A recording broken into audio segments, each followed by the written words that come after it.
Welcome to the channel where it's okay to be an average Joe. My name is Zach, this is Zach of All Trades. The Mon, the myth, the legend. Omnimon finally has its own DNA digivolution. In this video, I'll show you my list, how the mechanics work, and some pro tips on piloting the deck.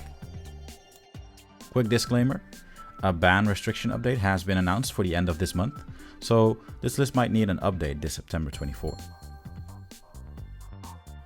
Because of Omnimon, you run out of X faster. That's why the 4 BT14 Koromon are backed up by 1 BT5 Koromon. This deck runs 16 rookies.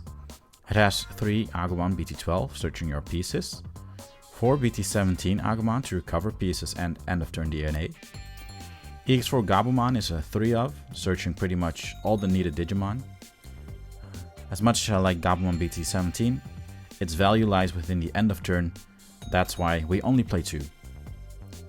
And Omnimon cannot be forgotten in this current meta, searching tamers or specific Digimon. One of the most versatile cards in the deck, Secret Greymon. Do not run less than 4. One of 2 halves that make Omnimon, Metal Garurumon. Metal Garurumon BT15 can help you out in a pinch. And the other half of Omnimon, War Greymon, a 2 of in this deck, BT14 War Greymon can go the extra mile and close out games faster. The last 8 level 6 Digimon we play are both 2 sides of the same coin, enabling the DNA digivolution to Omnimon. BT17 Metal Garurumon and War Greymon. Of course, all the before mentioned cards intend to lead to Omnimon, and I like to run 2 versions. 3 Omnimon Ace, Blast Ace is a blast after all, and 2 Alter S for sustain. This deck runs a whopping 11 tamers, the most important being Tai and Mat BT17, enabling the memory gain and swing after you digivolved into Omnimon. Starter deck 15 Tai gives you the memory to play out your effects, that's why we run 2. And we run 2 Tai and Kari from BT17 to extend or enable your plays. A meta staple right now is the Digimon Emperor, and since I really want to see it, I run 3. The last 3 cards are option cards, and enable and protect your plays. Miraculous Mega Knight. Before we talk about the win condition of this deck, let's talk about some of the key cards of this deck and how to get to Omnimon to take away the fear of giving away too much memory. There are 3 cards in this deck that are the core, your bread and butter. The cards that facilitate all of your plays. These cards are Second Chance Agumon BT17. Not only will this Agumon enable the end of turn DNA, but it also allows you to recycle lost pieces. Say you wasted a Greymon, Garurumon or Omnimon, or it was hit in security. Raising up Agumon with Tai on field lets you grab that exact piece you were missing. It can even grab back our second card on this list, a Jack of all trades, Secret Greymon. This Greymon is such a Swiss Army knife. It keeps the names of other level 3s and lower in source, making it targetable for other effects. It's great spot removal for Digimon up to level 5, deleting floodgates, chippers and extenders. On deletion, if you want to keep the tempo up and extend your plays, you can hatch another egg, and it can play out your oh so important tamers. Speaking of which, Efficiency Managers Tai and Mat. This tamer lets Omnimon swing end of turn, giving your Omnimon a sort of pseudo blitz. It enables your option cards and has discount coupons to play or digivolve your Digimon. And as promised, I'll explain right away how you can efficiently play out either of the Omnimon. First, you raise out BT17 Agumon or Gabumon with Tai and Mat already in play. Play out the counterpart Mega with a 3 memory discount for 8 memory, because you have its respective tamer in play. Then digivolve whatever you raised for free in the other half of Omnimon. The tamer triggers on play and on digivolving, so you have 2 trigger windows, best to save it for last. Tapping the tamer will allow you to get 1 memory back for a Garurumon and a Greymon, thus gaining 2 memory. Don't forget the when digivolving from the last half you digivolved, and then it's time to end of turn DNA. only spending 6 memory in total. All in all, getting a level 7 on board while popping Digimon plus security left and right and attacking for only 6 memory? Tell me that's not memory efficient. Now that we know which pieces are important and how to do the combo, let's talk about the win condition of this deck. Clearing a path for Omnimon to go for the win.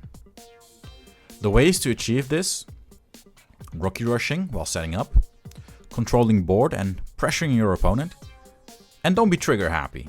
More on that later. As I stated in the title, Omnimon is a unison of Rookie Rush and MEGAZOO, and I'm not kidding. In the particular version of this deck, you don't have preference on if you go first or second. It all depends on the matchup.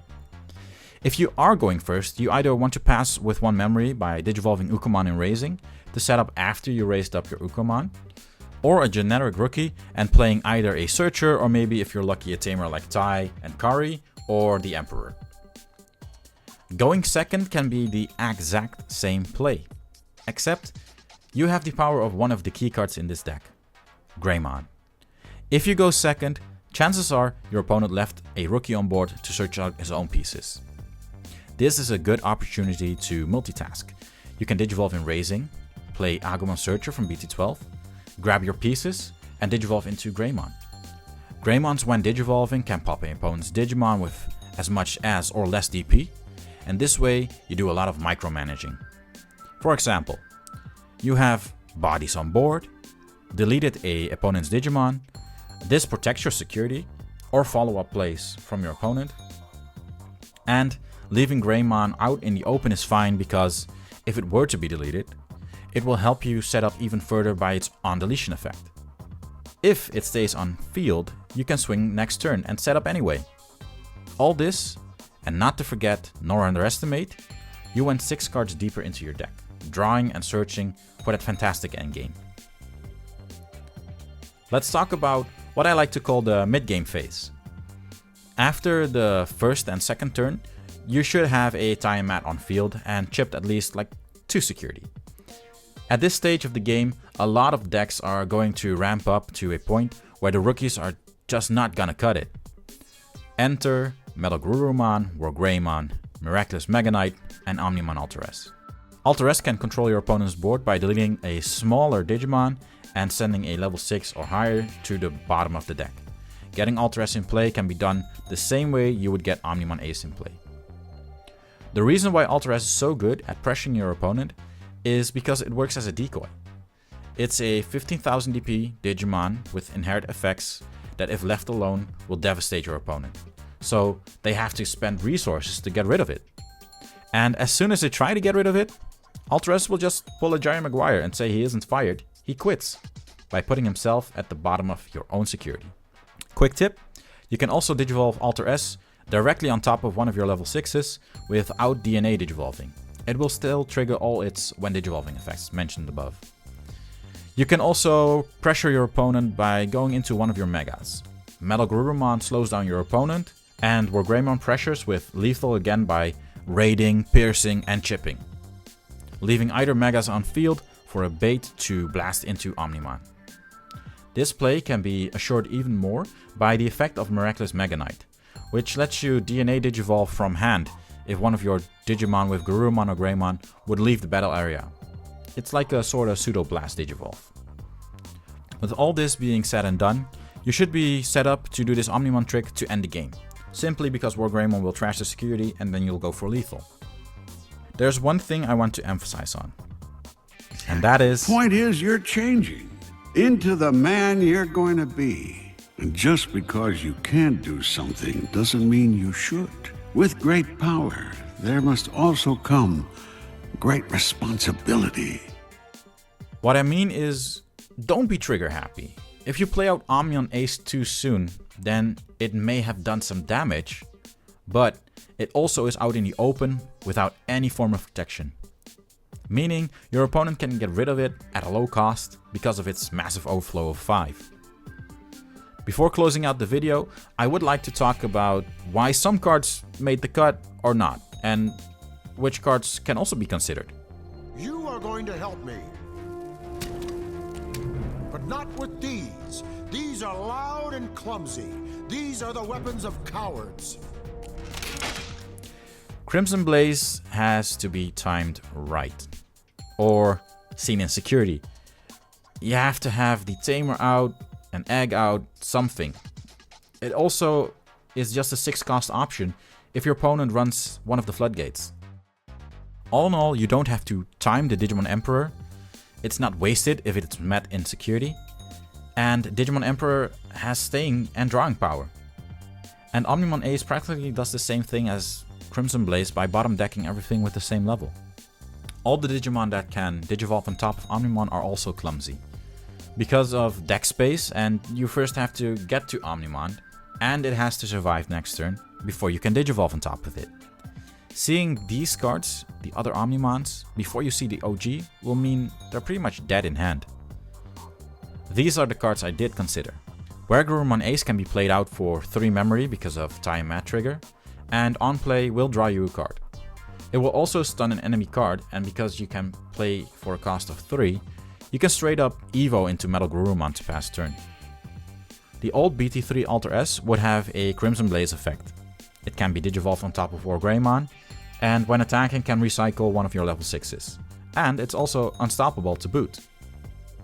If we would run another Omnimon, then I would consider BT10's Omnimon X, but in combination with the X antibody option card.